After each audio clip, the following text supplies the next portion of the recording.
Hi, I'm Daphne Richards and this is Augie.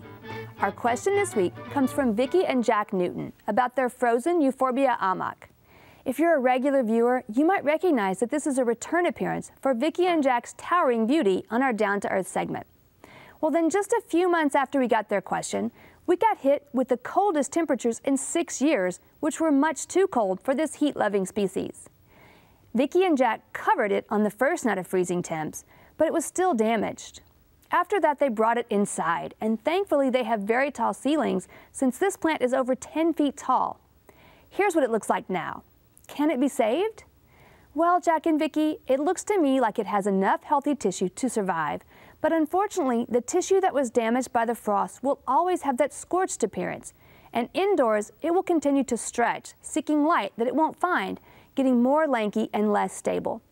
First, I'd recommend transplanting it into a larger container at least 2 to 3 times as wide, but not much taller. The roots don't need more soil to grow into, but the plant would benefit from a wider base to anchor it.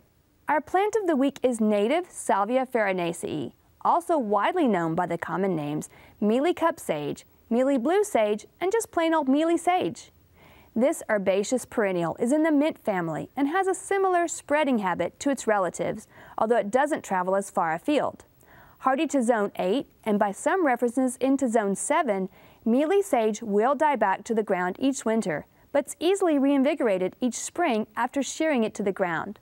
It's best to wait until you notice new growth re-emerging at the base before cutting back the top growth, since those dead stems serve as insulation and protection from the cold. And be sure to wait until late spring until all danger of frost has passed before planting. Each plant will spread to about 2 feet wide and equally as tall, with gorgeous light blue flowers from spring all the way through fall, extending the height an additional foot or so. Place mealy sage in full sun for best performance, but it can also be planted in partial shade.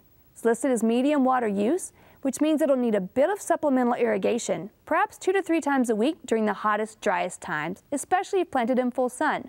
The plant in this week's viewer picture from KLRU's own Ted O'Brien may look familiar to you since we do see it around central Texas. But this bottlebrush tree adorns his parents' driveway in New Zealand, where it's called rata. As we know, hummingbirds and bees simply love this small, shrubby tree. In fact, there's even a rata honey made by those busy bees down under. We'd love to hear from you, so visit us at klru.org/ETG to send us your questions, pictures, and video from your garden.